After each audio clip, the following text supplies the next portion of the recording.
Warning: this episode contains brain food that will lead to improved emotional and social intelligence.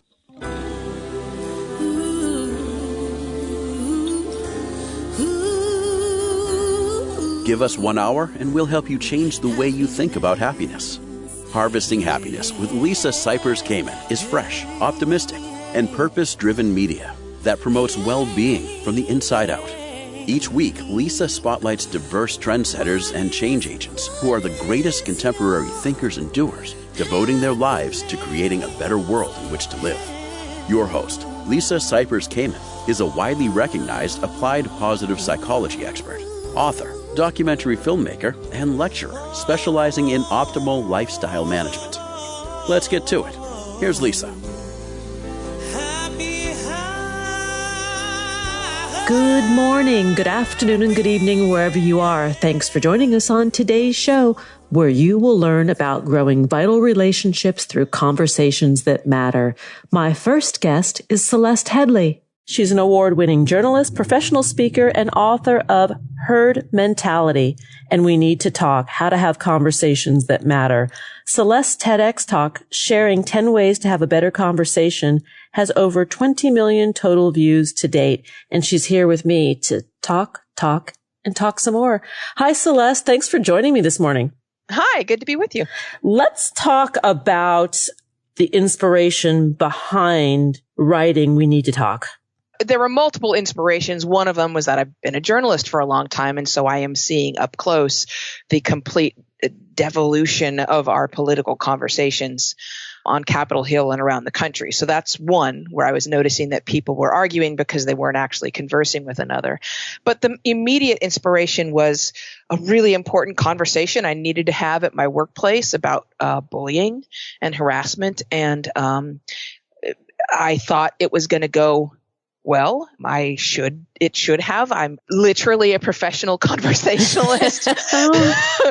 And it didn't. It went completely wrong. And so I had to really ask myself some tough questions about what I did or didn't do and what it was that I needed to learn. And that sort of got me down the research path. It's very interesting. You talk about the political conversation, and it seems to me, in my own experience in this climate that we're living in, that you bring that up at a dinner table and it can cause World War III. Yeah, people try to avoid these conversations because they're afraid of argument. And I get that because people at this point are very entrenched. But, a big reason for that is that people are not actually talking about politics.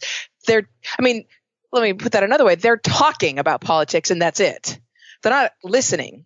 A conversation requires both the talking and the listening, which means that people aren't having conversations about politics. They're just talking. One more thing I would say is that by avoiding these conversations, we're making it worse. 8 out of 10 couples, if couples who argue more are more likely to be happy in their marriages if they have constructive arguments.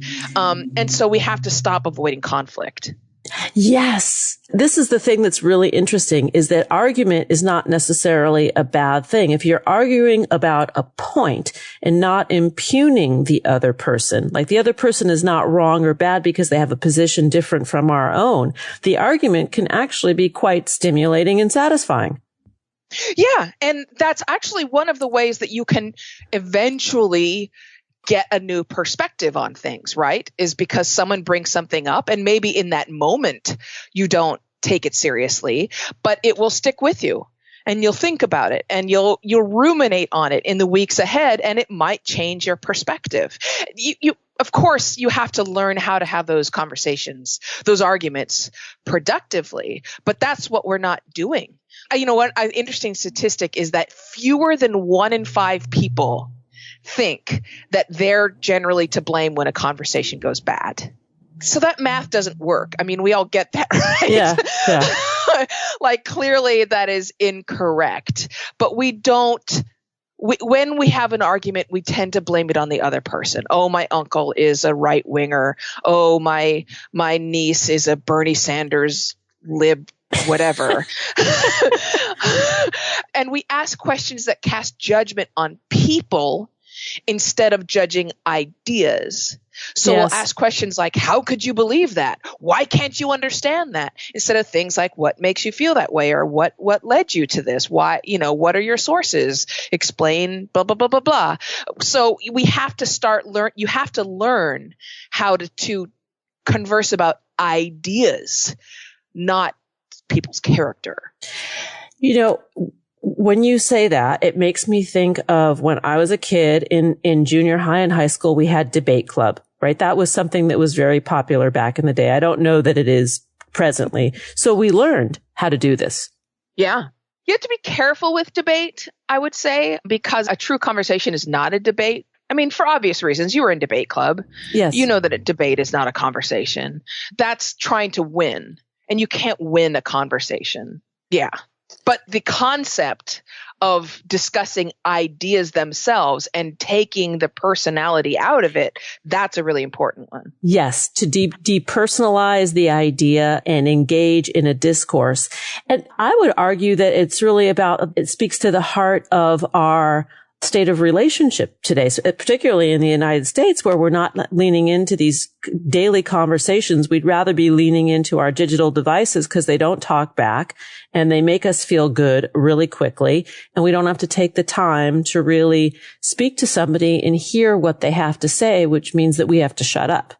Yeah. And sadly, a lot of that has to do with our dopamine addiction. Yeah. Right? I mean, yeah, which is not entirely our fault. I mean, the software designers who created Instagram and Snapchat and even email, every time you check your email inbox, you get a shot of dopamine.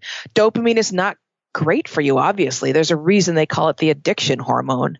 It also makes you a worse person. Like if you look at the research on dopamine, it makes you meaner and more irritable. It's the kind of neurotransmitter that makes you say, this feels good and I need more, right? It makes you less likely to share, less likely to feel empathy, as opposed to like serotonin and oxytocin. I don't mean to get into all the neurology of it, but no, it's important. The neurology is absolutely important. Yeah. And because we're addicted to that little shot, those constant shots of dopamine every time we refresh our Facebook feed, it is keeping us from those conversations and those in-person interactions that actually are better for you, that give you the oxytocin, the mommy's hug hormone. The connection, the warm fuzzies.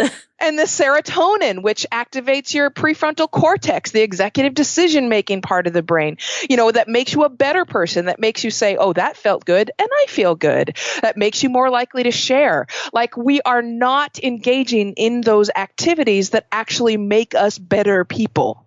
Yeah. And make us healthier. So yeah. And it's a thorny problem because not only is that the way the society is going, not only is it like cool and trendy to be an introvert at this point, but our electronics are working against us. They're using the slot machine model to keep us refreshing those feeds. And so it's difficult. Did you see that 60 Minutes episode on brain hacking? No. I did not. It's very interesting because they had a guy that was a former employee of Google who went off and now does consulting work about this very thing. That the developers of these programs and the electronic gizmos that they are intentionally, as you said, hacking into our brains to make us addicted. So we use more, buy more, and, are not really engaging in sort of that requirement of interpersonal connection, which makes us feel ultimately more happy. Yeah, I think you're talking about Tristan Harris, maybe. I think you're right.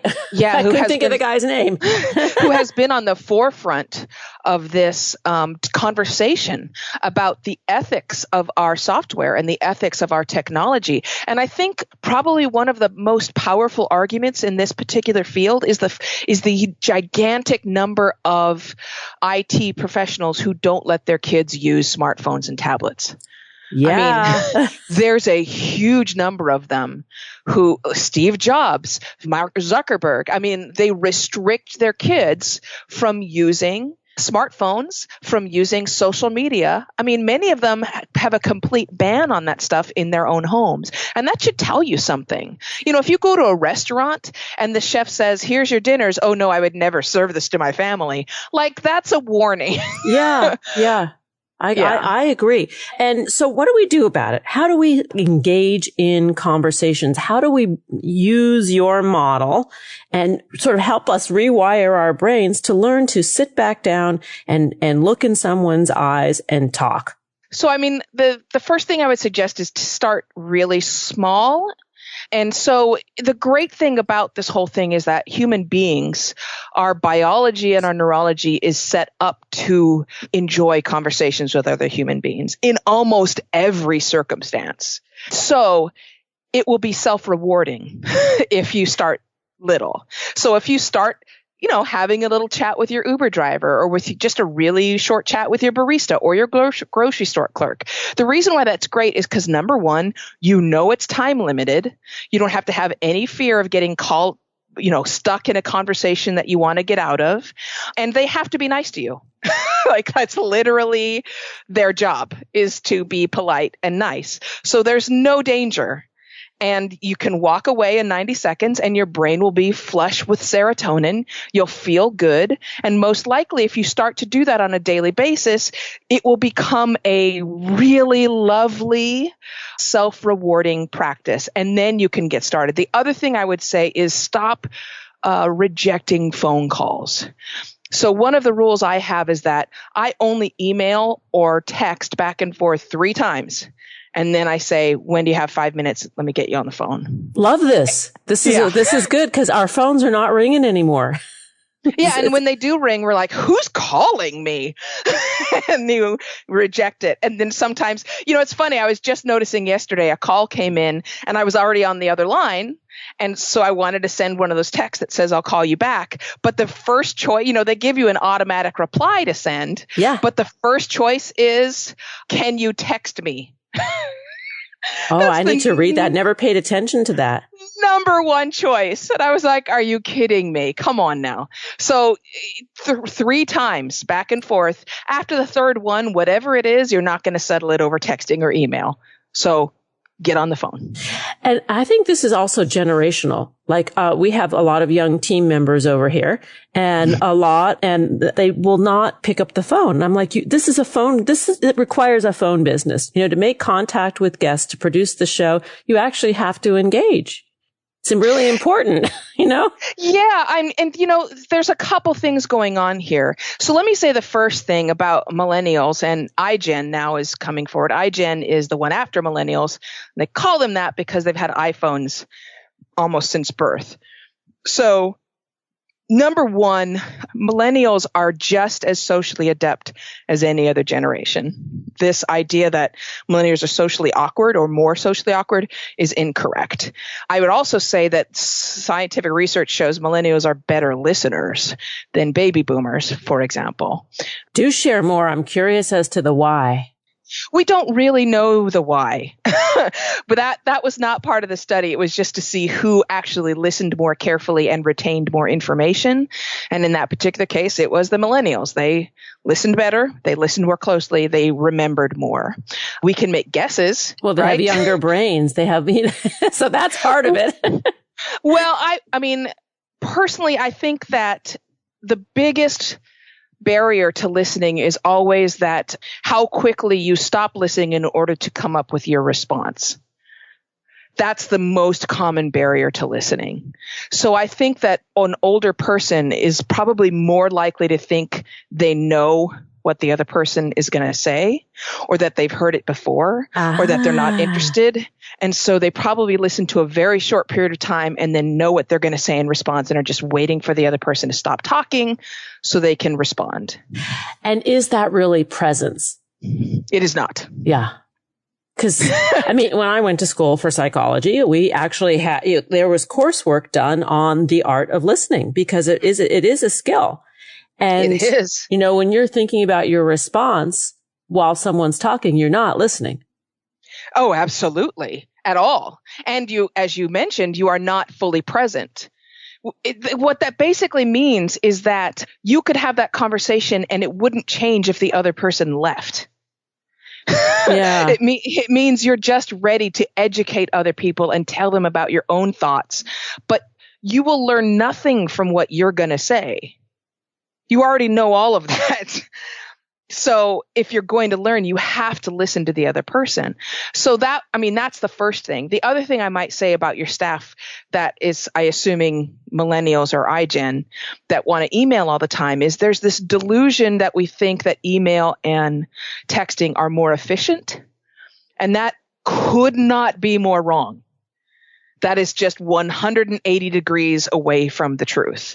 Email and texting are only more efficient in a very limited number of circumstances. And they're always straightforward information. We're going to need to take a break. To learn more, please visit CelesteHeadlee.com, on Twitter at Celeste Headlee, on Facebook, she is at Celeste.Headlee, and on Instagram, Celeste Headlee. Here comes the break. We'll be right back, and that is a promise.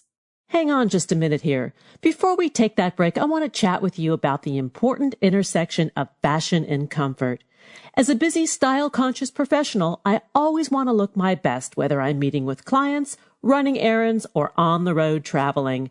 And that's why today's episode sponsor, Beta Brand, hits that mark spot on with dress pant yoga pants.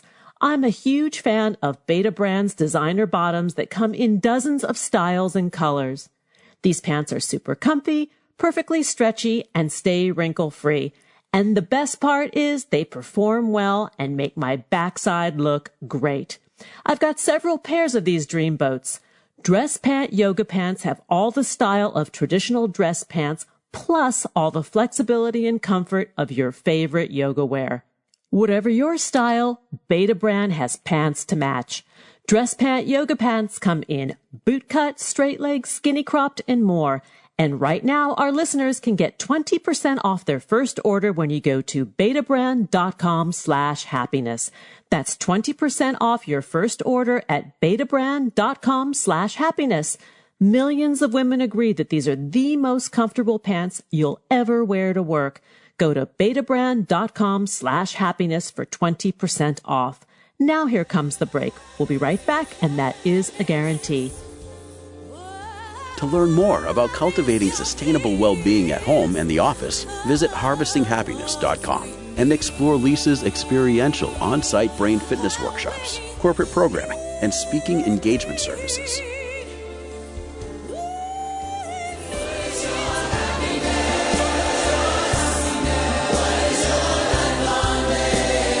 And we are back. Let's rejoin the conversation with Celeste Headlee. We're talking about learning to grow vital relationships through conversations that matter. Celeste, before the break, we were talking about the inefficiency of emailing. Yeah. And it's, I get that people feel like it's more efficient, but here's why that's a delusion. The reason you feel it's more efficient is because when you're writing an email, that is a solo activity. The email feels clear to you because you're the only person reading it. When you're in a conversation and you're explaining something to someone, you see them confused, right? You notice when they don't understand. You notice when they don't agree. You can see that. That all goes away in email, but that doesn't make the email more clear. Right. So, we have decades of research into email, and we know definitively that its effectiveness is quite limited. If it's anything other than totally straightforward information, lists, agendas, anything like that, email is less efficient than talking to someone on the phone or in person. And in fact, when you're using email, you are less likely to negotiate, you are less likely to cooperate, you are more likely to escalate conflict. Yeah. So, yeah, you have to, this is one thing I come in with all the time with. I've had a younger staff also, and they would send me emails from 15 feet outside my door. And I would lean out the door and say, I deleted that. Like, what are you doing? Come my here. office. Yes. Talk to me. Exactly. So.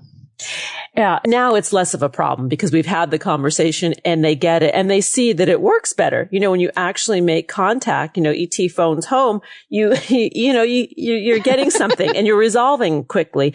And I find that when because I'm having more phone conversations now too, that, I get to learn about the people that I work with and I engage with that I might not have known otherwise. Yeah. And, this is, I hate to bring it back to neurology, but I am kind of a geek at this point. There is all kinds of information being transmitted through the sound of a voice that we cannot replicate through any other method. So, imagine a time when you called a friend and they said hello and you immediately say, "What's wrong?" That's how quickly information is transmitted through the sound of a voice. And we have studied this. There's a phenomenon called neurocoupling that the research into that began at Princeton, in which they found that when people are listening in an engaged way to somebody talking about their own lives, their brain waves sync up. The brain waves of the listener and the speaker begin to move in exact sync. Wow. Yeah. Wow. So there's this empathic bond that is created through the sound of the voice and the pair of ears that cannot be replaced by texting or emailing or emojis. And that is because we have millennia of evolution behind us that designed us to be the most incredible communicators and collaborators on the planet using the human voice. That is our evolutionary superpower. So I'm not always clear on why we keep coming up with new ways to replace the one thing we do better than any other species. This is it. So why are we dumping it? It's like Michael Jordan deciding to leave basketball and become a baseball player. Who does that? This is what you do well. Stop not doing it. Well, we should be polishing this, Yeah. as opposed Absolutely. to our other communication techniques. What are some other things that we should be doing? There's so many of them. First of all, we need to find time during the day to be away from your cell phone and your tablet, just to be away. I don't care if it starts out being only 10 minutes. But there are people who can't even take a walk around their block without the cell phone in their hand. Yes. And and we don't realize the effect that that's having on your brain. Even if you're not consciously thinking about that phone, your brain is engaged with that phone all the time that it's visible or in your hand. So it's part of the reason people begin to feel exhausted and stressed. It's because the presence of that phone is stressing your cognitive abilities. Yeah. So you have to walk away from it if you truly want to give yourself a break and relax. And it's a training thing because I work in addiction and trauma recovery, as I mentioned to you, and to separate a client in early recovery from his or her phone, you're forcing a withdrawal that is probably as powerful as the substance that they're trying to detox from.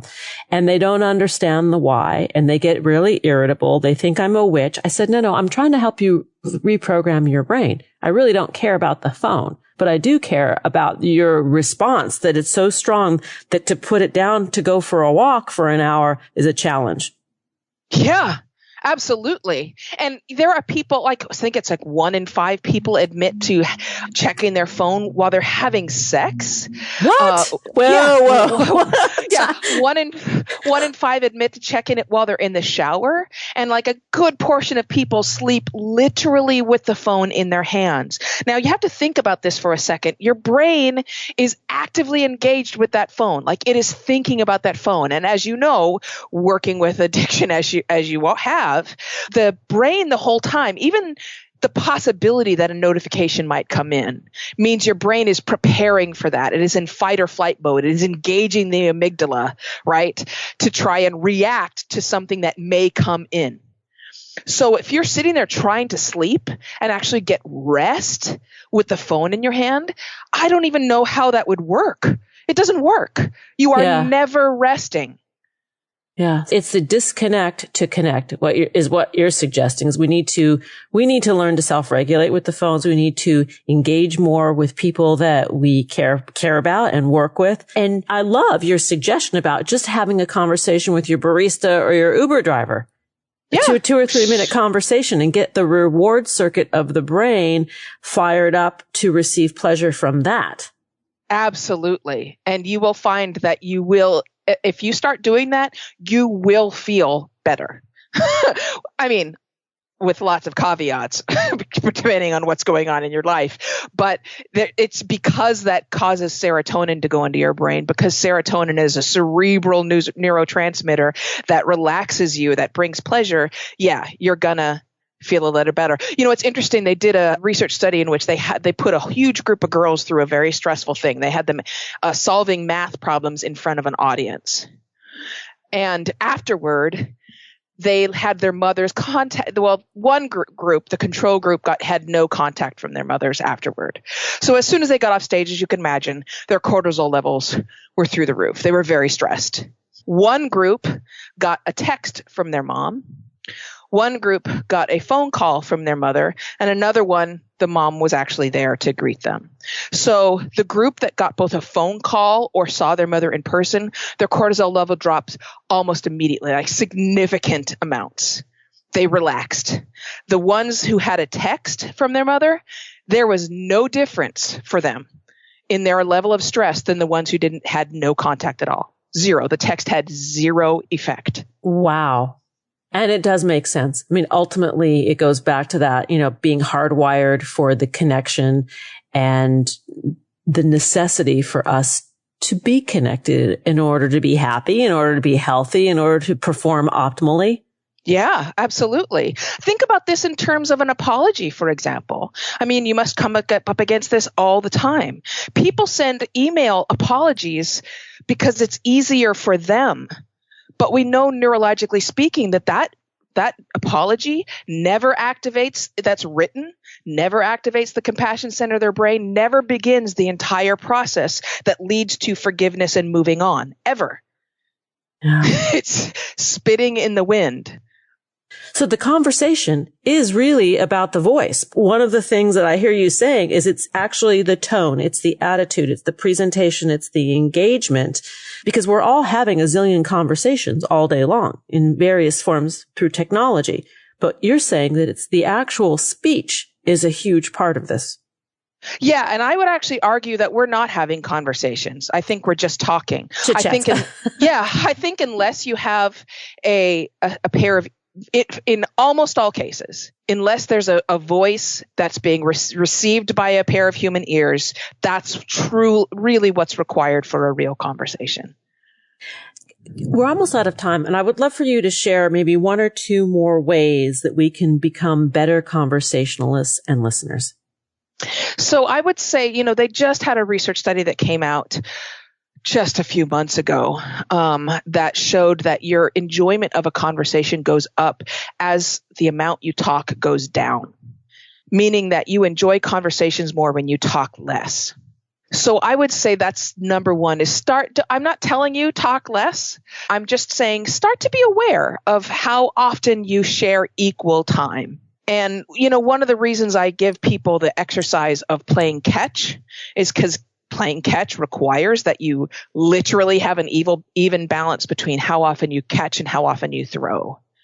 But the second reason I use it would lead me to the second tip, which is when you're playing catch, you let go quickly.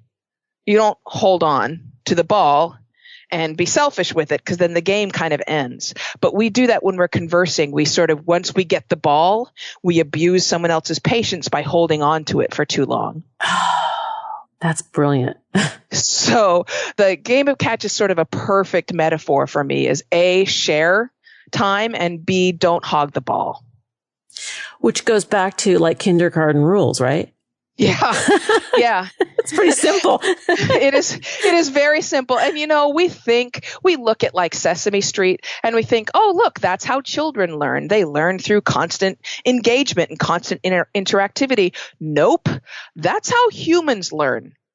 So if you're trying to teach someone, don't just talk at them, engage them, give them a chance to respond, give them a chance to interact and intersect and contribute. That's how human beings learn.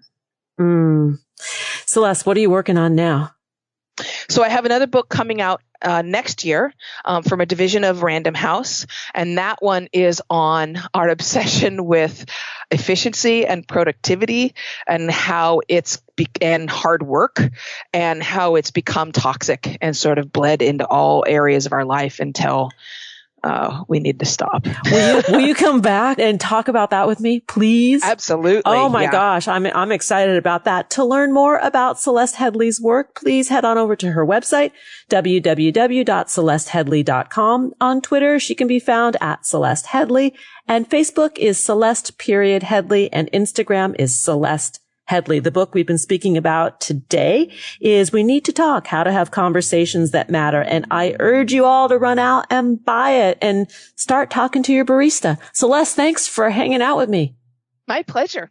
Here comes that pause. We'll be right back. And that is a guarantee. Did you know that happiness is actually good for your health?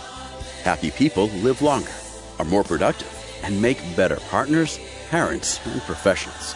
Connect with us on Facebook at Harvesting Happiness and follow Lisa on Twitter at Lisa Kamen for a daily dose of inspiration.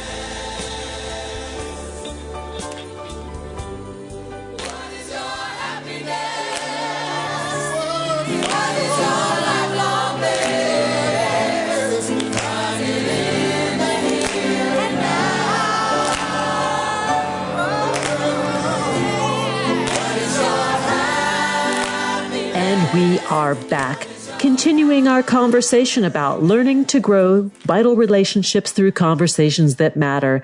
My next guest is Ronald J. Frederick. He has devoted his career to the practice and teaching of the transformational power of emotional and relational experience. As a clinical psychologist, he studies the neuroscience of emotion and interpersonal connection, drawing on both evidence-based research and attachment theory to offer clients proven strategies for overcoming fear of intimacy and emotional distress to grow deeper and more meaningful relationships. He's the author of Loving Like You Mean It. Use the power of emotional mindfulness to transform your relationships. And Ron is in the house. I am so excited to talk with you about the context of loving like you mean it. Many of us say, oh, yeah, I know how to love. I know how to be in relationship. But you're talking about something on a deeper level.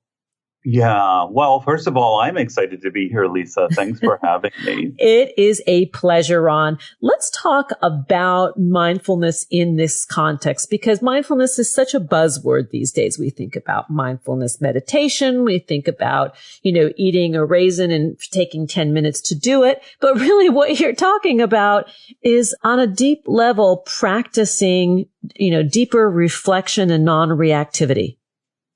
Exactly. You just made a comment about a lot of us think, we know how to do relationships. And, a fair amount of us do. And then a fair amount of us really struggle in relationship. And the reason for that, in part, is because we have faulty relationship software. What do I mean by that? Sort of in a nutshell, our earliest experiences in life, when we come into the world with our caregivers, really lays down this foundational software that tells us everything about how relationships go and who we are. Are we lovable? Are we worthy? And what can we expect in our relationships from our partners? Are they going to be reliable? Are they going to be there for us? And depending on how our early experience goes, all this information gets wired in. And for those of us who had, grew up in families, we're not necessarily talking about trauma, but grew up in families where, who with parents who were maybe not emotionally mindful or had their own things going on in different ways, that all gets coded into our brain and it's stored implicitly, which means basically like software, we operate without really thinking about it. If the software isn't so great, that's where we start to run into problems in relationship. We may feel anxious. We may feel insecure. We may have a hard time being emotionally open. We may have a hard time trusting our feelings, trusting the other, trusting ourselves. And that stuff is like playing in the background, and it's actually activating our nervous system and causing us to react, to perceive things in certain ways. And that's just how it goes. Now, if it's working on our behalf, that's great. But if it's not, what do we do to try and turn that around, because the reality is, it's just our software. It's not really who we ultimately are. Wait, hang on one second, Ron. Let me just jump in here, because I want to give a bit more concrete example about attachment theory and attachment styles, because many of us have a tape running. We repeat the same kind of relationships with the same kind of partners that we were raised by. Exactly. So Right. talk a little bit, if you would, just about those differences, because I think if people hear the different styles, they may recognize themselves in them. Okay. So there are people who have a secure attachment style, and those are folks who have an easy time in relationships. And we're talking about more those of us who have an insecure attachment style.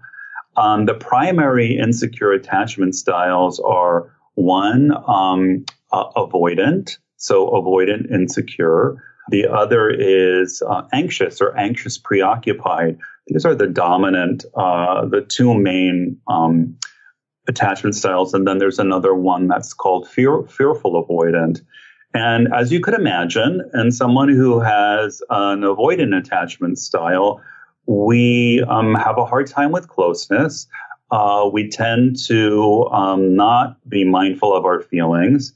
What we do is we deal, but we don't feel, which is a term I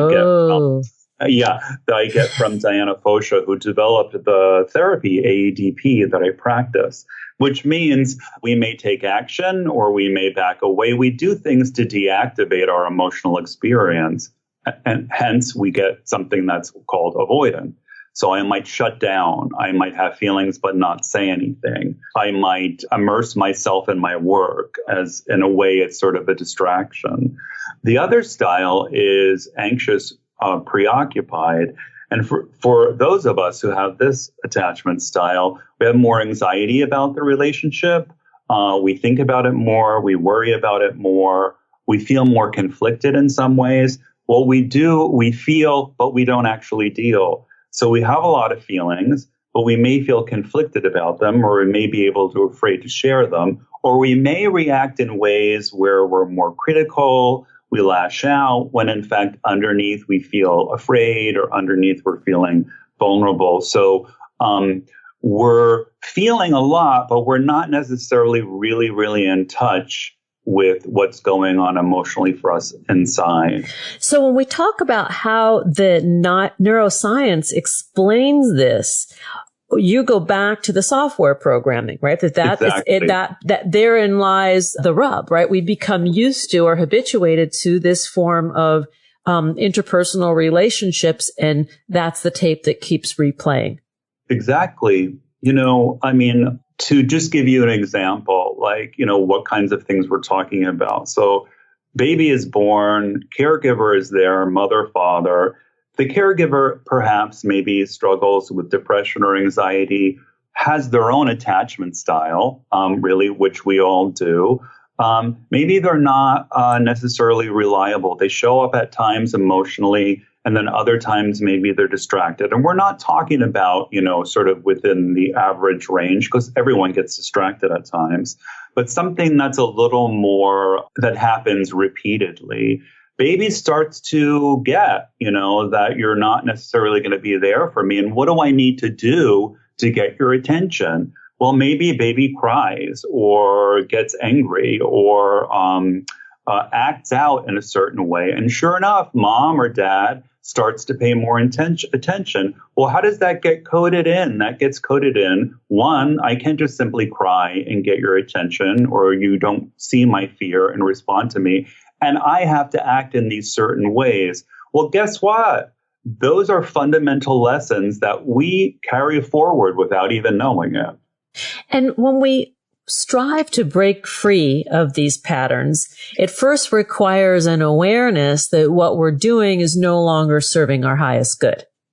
True. Now, my own experience was one that it started to dawn on me pretty early on that I was having problems, although I wasn't so sure what was contributing to them.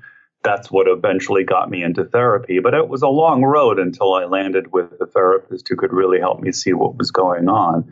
But more often than not, people who come to see me for therapy, this is the thing that they're leading with. I don't know why I'm having problems, but I keep having these problems in relationship. And they're educated. They're aware. I mean, there's something that brings them to the therapist's office. So it's not like they're not, have no level of awareness or discernment whatsoever. True. But I mean, you probably hear this all the time that, our relationships for many of us are the main, story in our lives. And people are talking about the ways in which they, struggle at times. And when we say struggle, it may mean that we operate just fine in our daily living, the way we show up for our jobs, but maybe there's this gnawing, unsatisfied element to life or a low level unhappiness. Right. I mean, it can show up in dramatic ways. We can have conflict in a relationship. We can butt heads. We can feel very alone in a relationship. We can not feel in sync. And then there are times where, or situations or relationships where just something doesn't feel quite like we're doing it, or things are good in general, but something feels like it's missing on some level. And this brings us to the why or the how. What can we do about it? How do we overcome? And what I like about the title of your book, Loving Like You Mean It, to me, it's not just about the loving in relationship with another, but the self-love that is required through being aware and inquisitive as to how we got where we are. Oh, this is such an important point, and I'm really glad that you bring it up, because oftentimes what we do is we focus on the other, right? So if my, wife, husband, spouse, partner were just to be different or were to do this or that. If only. I'm laughing. Right, if only. Now, that may be true on some level. I'm sure there are some things. But what we sometimes don't see is that, again, if you just keep in mind that this stuff is all sort of implicitly generated, we don't see how our nervous system is getting activated. And we don't see that we're just, falling into patterns that are programmed. We think this is just who I am and this is what I do. And, therein lies the rub. Like, when somebody else might change, but does that actually change what's going on inside of us? And it really starts with learning how to be more attuned to what's getting activated in our nervous system, how our old wiring is showing up. What I talk about in Loving Like You Mean It is becoming aware of our own being triggered when our old stuff is triggered. And that shows up in two ways. One is that we feel uncomfortable or anxious. We may not be aware of that. And the other is that we get defensive. Because when we're anxious or we feel afraid in some way, our primitive system kicks in and we defend. That may be that we get argumentative or we lash out or we do things like shut down, pull away, not talk. And that's what's going on inside of us.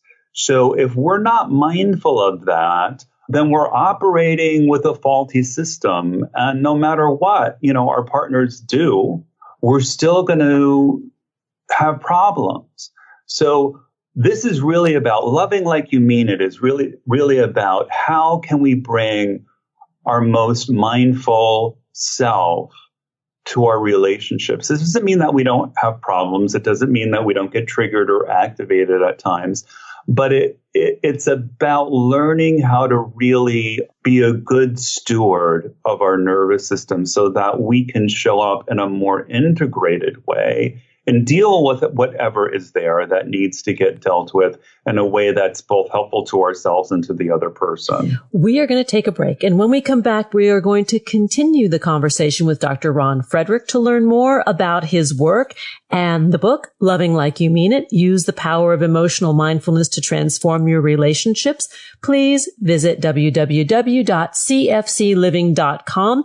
And on Facebook, that page is CFC Living. Here comes the break. We'll be right back. And that is a guarantee.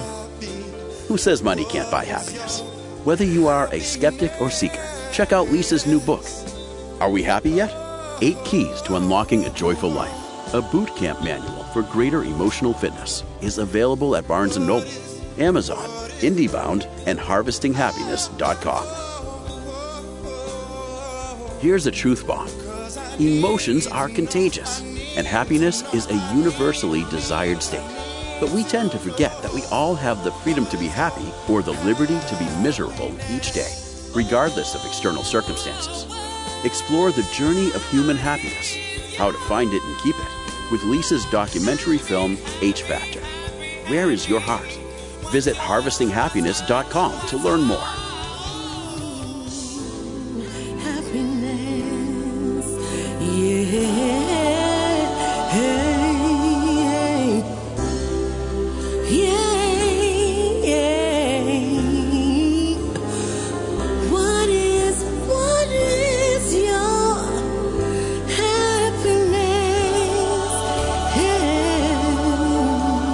Welcome back. If you're just joining us now, I urge you to download and share this episode and go back and listen again, because we're talking about learning to grow vital relationships through conversations that matter. Let's return to the conversation with my guest, Ronald J. Frederick.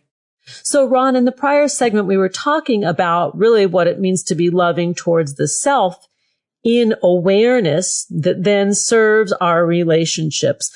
And the use of mindfulness towards our emotions rather than the world externally is very, very powerful, right? Many of us are taught to be, mindful of everything that is external, but then turning it internally can sometimes be challenging and scary. Yeah, right. Well, but here's the deal, which is the way that we connect. Well, basically the way that we connect with another is through our emotional experience. That's why they're there. They're giving us a lot of information, and they're also communicating a lot of information.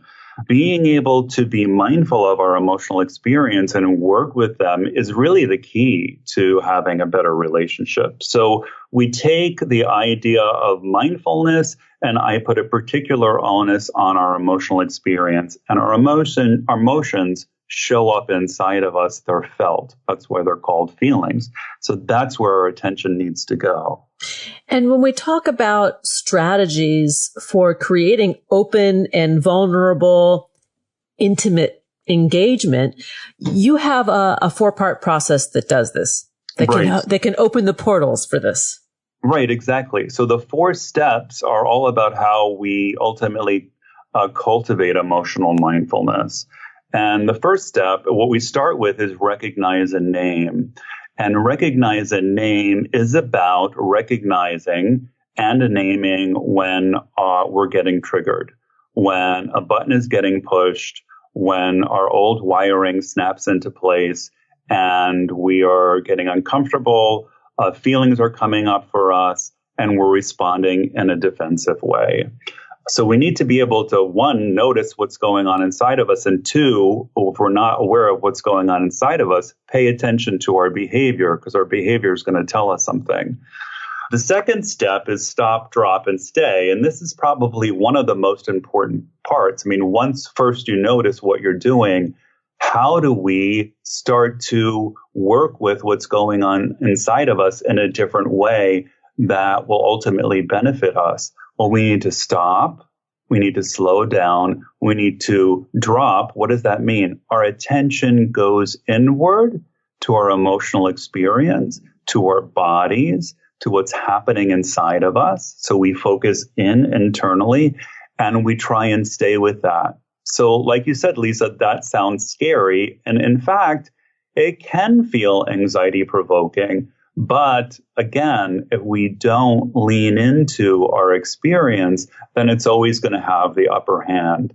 And the truth of the matter is, the more we do this, the more we practice it, the more we stop, drop, and stay and go inside, it gets easier. And our feelings become clearer. We start to hear the voices that are coming up for us from our past. We can start to learn to attend to ourselves in a different way, listen to ourselves with more compassion, listen in and hear the wisdom of what's going on that our emotions are communicating to us. And then step 3 is to pause and reflect. So once we've gotten in touch with our experience, and that may mean that it's become crystal clear what's happening for us, and it may not. It may just mean that we notice that we're afraid, or we notice that we're feeling ashamed, or we notice that we're feeling some other feeling, and maybe we have more work to do over time. This is what we find out when we pause and reflect, which is step 3. So we reflect on, what did I just experience? What was happening for me? What really are my needs? What, if I were to be more honest with myself and my partner, what do I need from them, or what do I need to express? And that becomes clearer through reflection. So experience is a lot, but we also need to reflect on it. And in that space, we then start to see a path, or we figure out a path forward, how we can mindfully relate with our partners. And that's step 4. So there's the internal work, and then we're wanting to connect in some way. We're needing to address something in some way. And how can we do that in a mindful way? And we can use all the skills that we learn through all the different steps to help regulate ourselves, to slow ourselves down, to notice when we're starting to get defensive, to maneuver in different ways so that we can try and stay more open and in the process. So, and that takes it. Go ahead. So I want to jump in here because I want to be the devil's advocate and pose the question, what happens when we perceive our partner as being an emotional Neanderthal? And we're the ones that attracted that person to begin with, you know? Well, that often happens, right? Right? Because this is how it goes. Now, we used to say, well, you choose someone. The psychoanalytic, theory was you choose someone so that you can master, Yeah, but here's the thing, Lisa. We choose people because our nervous system meshes with them in some way. Yeah. And it's not conscious. It's not like this, fantastical sort of mythology playing itself out. It really is physiological. Here's where neuroscience comes in. Your nervous system is shaped by the nervous system by the people that you're raised by. So what does that mean? You have a fit, and we end up picking people who fit in a certain way. But here's the deal. Here's the good news. Guess what? Your nervous system, your brain, the wiring, it's not all written in stone.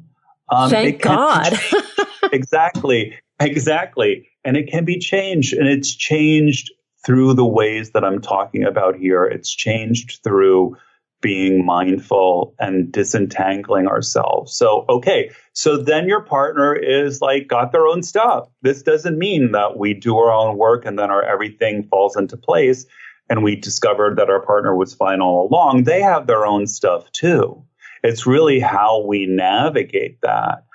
Now, what I have found is that when we start to manage ourselves differently, sometimes things can soften with the other. Sometimes it causes some difficulties. Sometimes it can be experienced as a change, which can feel threatening to the other person. But really what we're trying to do is show up in a way that we can express ourselves that ultimately is, 1, going to honor our truth, and 2, the other person's going to be better able to hear us. So if we're not shutting down, but we're actually leaning forward and communicating, that creates a bridge.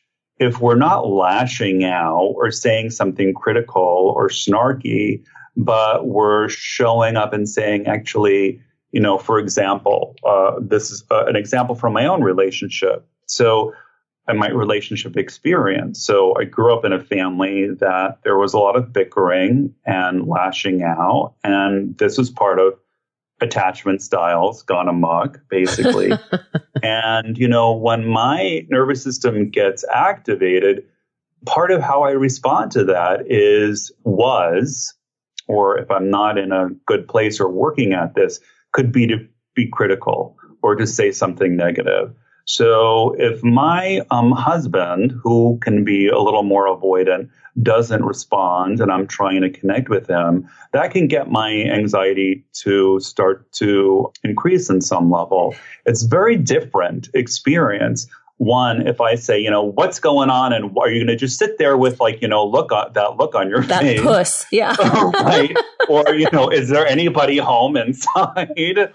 Or I say, when you don't respond, I find myself starting to feel anxious that, maybe you're upset with me and that creates a different opportunity. Yeah. The languaging, the tone, and the attitude with which we present. Right. But here's the thing, we can learn the language that's helpful. But if we're not managing our own activation inside, it becomes very hard. There is a space actually between stimulus and response. Something happens and we respond. And what we're really trying to do is stretch that space in between stimulus and response so that we can free ourselves up to be able to do things differently. My guest today has been Dr. Ron Frederick. The book we're speaking about is Loving Like You Mean It. Use the power of emotional mindfulness to transform your relationships. To learn more about Dr. Ron Frederick, please visit his website, cfcliving.com. And on Facebook, that page is CFC Living. Ron, thanks for joining me on the show. Oh, thank you so much for having me. It's been a pleasure. Oh, well, this is good stuff. This is really good stuff. Very self-empowering to heal. Thank you. And gain the intimacy that we all desire with our relationships. We all do. It's the most important thing. It is. Thanks for joining us on Harvesting Happiness today.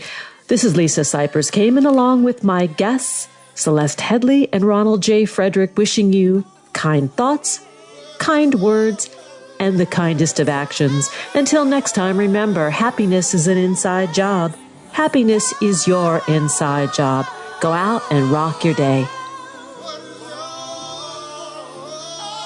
Keep harvesting your own happiness anytime and anywhere from the comfort of wherever you are.